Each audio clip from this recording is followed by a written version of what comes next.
இன்னைக்கு யாரோட உதவி இல்லாமல் நம்மளாம் செய்ய போகிறோம்.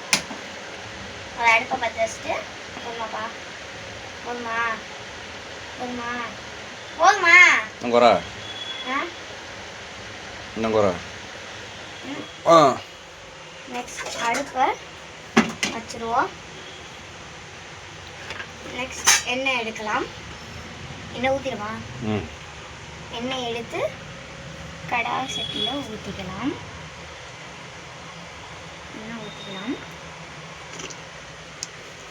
எண்ணெய் ஊற்றியாச்சு. அதுவும் நல்ல கோல்டு வேணான்னு பார்த்துட்டு யூஸ் பண்ணுங்க. நெக்ஸ்ட்டு வெங்காயம் எடுத்துக்கலாம். வெங்காயம் இவ்வளோ எடுத்துக்கோங்க. இப்போ வெங்காயத்தை போட்டுடலாம்.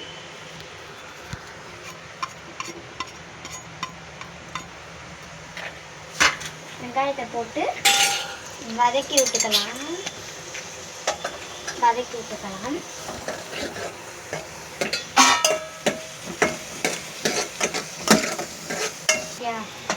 இப்போ நல்லா வெங்காயம் இந்த பதத்துக்கு வந்தோடனே நெக்ஸ்ட்டு தக்காளி எடுத்துக்கணும். இவ்வளோ தக்காளியை இப்படி வெட்டி உள்ளே போட்டுடணும். போட்டு அதை கிண்டி விட்டுறணும். இப்போ தக்காளி வந்து நம்ம போட்டோமா அதை நசுக்கி விடணும். நெக்ஸ்ட்டு 2 பச்சை மிளகா.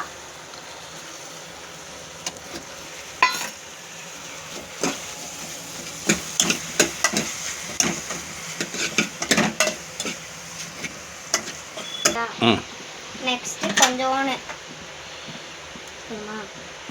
கொஞ்சோண்டு பெப்பர் 2 ஸ்பூன் போட்டுக்கோங்க. 2 ஸ்பூன் அளவுக்கு பெப்பர். சீரகம் இதுவும் எடுத்து போட்டுக்கோங்க.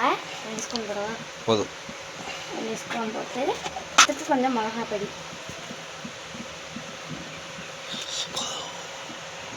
போட்டு ஒரு கிண்டிக்கலாம். இது நம்ம ஏற்கனவே வச்சிருந்த புதினா சிக்கன், ஆடோ சிக்கன். இப்போ நம்ம வந்து இதுக்குள்ள தேவை போட போகிறோம்.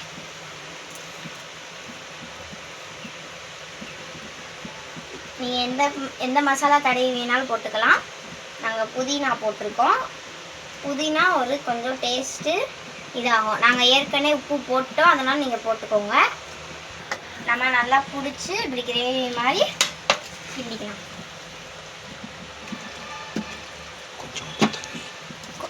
இப்போ நம்ம நல்லா கிண்டியாச்சு. கொஞ்சோண்டு தண்ணி எடுத்து ஊற்றிக்கலாம்.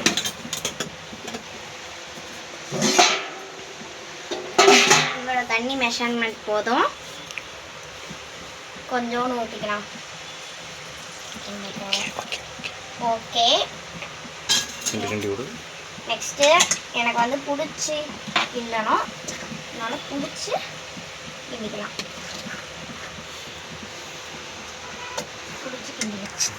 இப்போ நம்ம வந்து நீங்கள் சிக்கனில் இது பொரிக்கிற சிக்கனில் போட்டிங்கன்னா உங்களுக்கு வேறு கலரில் தெரியும். இதுவே புதினா சிக்கன் போட்டிங்கன்னா இந்த கலரில் தெரியும். புதினா பரட்டி சிக்கன் போட்டிங்கன்னா, இதுவே சிக்கன் மசாலா போட்டிங்கன்னா அது ஒரு கலரில் தெரியும். நாங்கள் புதினா சிக்கன் போட்டிருக்கோம்.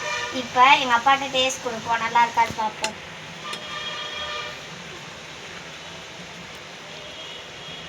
டேஸ்ட் பார்ப்பா.